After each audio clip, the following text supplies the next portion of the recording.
Out of every character I think was done unfaithfully in The Walking Dead, I think the most undermined one is Andrea. This is due to the fact that her comic counterpart had a completely different story and was a hardy survivor, while her show character was pretty annoying and had way too much screen time. But she wasn't always a bad character, and in today's video I'm going to be talking about how her character had potential to live until the end, and exactly where and how it went wrong.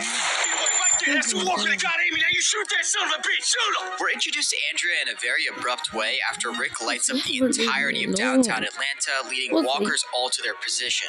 After Rick gets in the building with Glenn, he's suddenly grabbed by Andrea, pointing a gun in his face, saying stuff like, "You just got us killed." But for this moment, she's shown as strong, brave, and potentially the group leader. Also, the name Andrea means brave defender of men, which is very symbolic later in the series when she took Shane's side and wanted to leave Michonne to stay with the governor. And we're given more perspective on what role she plays after the roof incident.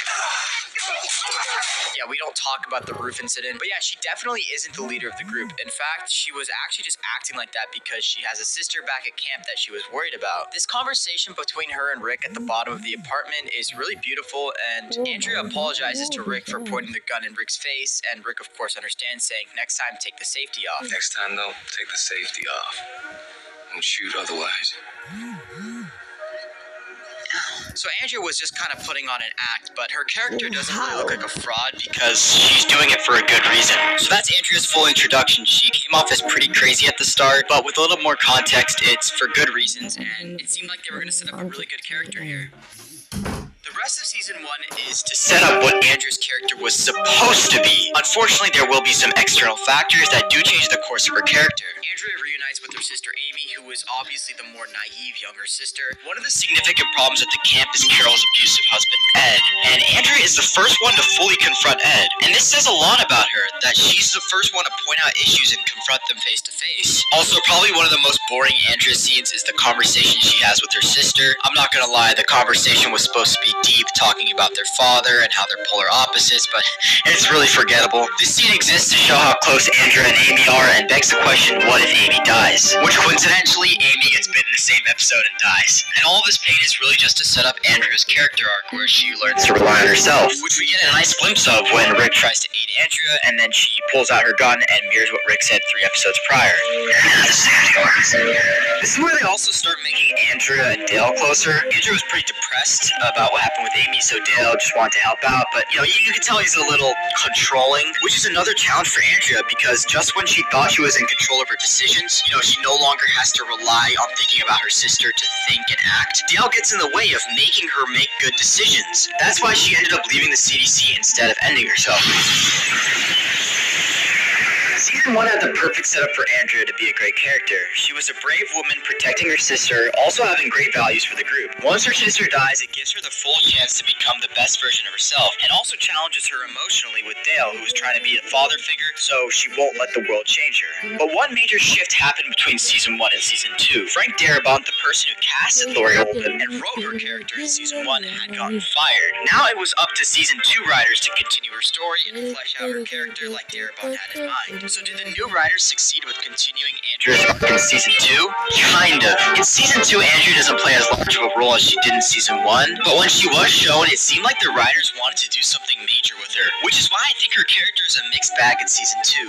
One very apparent thing in this season is that the Dale and Andrea relationship was not working. It felt pretty awkward and controlling. So who in the group is a reflection of Andrea as the lone wolf? Shane. This is where the writers really take advantage of Andrea. After overhearing Shane talking about wanting to leave the group, she tells him that they should go together. The character dynamic between Shane and Andrea is exactly what the show needed. Andrea was the only one who saw that Shane was thinking miles ahead of the group. Also in this season, we're revealed another thing about Andrea's character, and it's that she has really good aim. I mean, the fact that she shot Daryl all the way from the RV is pretty impressive that she had no experience with a sniper. Her aim is so good that after the group does a gun training together, Shane does a private session for Andrea. I've always found this super funny because there was no conversation between the two to just do it. They just cut to a scene of them training. But I think the reason that Shane wanted to do a private session for Andrea was because he started to like Andrea, especially since tensions were rising at this time, and it seemed that Andrea was the only one that understood him.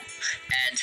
Shane was low-key an asshole, I'm not gonna lie. They're in the woods. They're in the RV. Gotta need more than a damn screwdriver. Stop badgering me. You're too damn emotional. But it was all tough love because his advice actually helped her later on, and now the two were inseparable. Like, literally.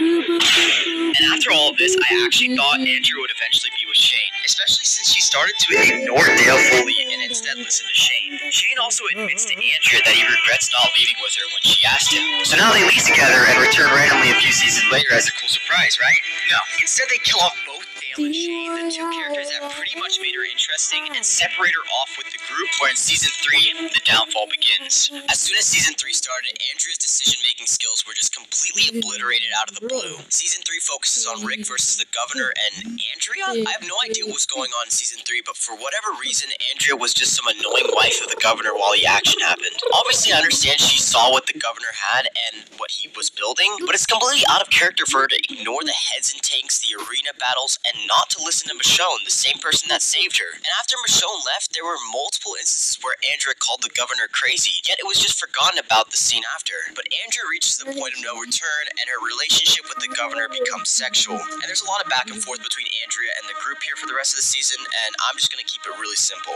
Andrea wanted to live with the governor despite his craziness because the governor was allowing her to co-lead. Woodbury is attacked one night, but then she later finds out that the attack was from Rick and the group. So she goes to the prison and she learns more of Rick's perspective, and she kind of realizes that the governor has been lying to her. And this news is quite a shocker to her because she realizes that Michonne had been right all along about the governor and Woodbury. So she makes a plan to kill the governor in his sleep, which she doesn't end up doing. Andrea also ends up discovering the torture chamber the governor made for Michonne, and so she also this time sneaks over to the prison with Milton's help. But little did she know she was followed by the governor, and she was brought back to the torture room. And since Milton helped Andrea leave, he is punished in order to kill Andrea, but he instead tries killing the governor and failed, and was stabbed and turned and bit Andrea. And the group later arrived. She was still alive, but she was gonna die. But I really like this scene because she echoes the same words again from season 1. I don't have to say any words. I like how they did her actual death, to be honest, because she was in the room with Michonne and she repeated the same words from season 1, but they completely butchered her character in season 3, and she really shouldn't have died this season. It's also really sad considering how Laurie Holden says she was...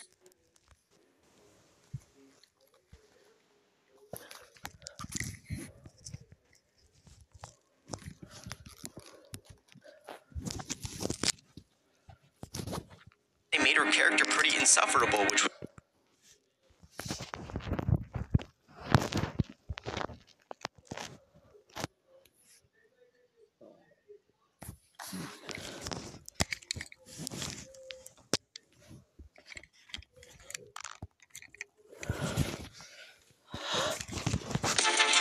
Okay, thank you so much. Goodbye.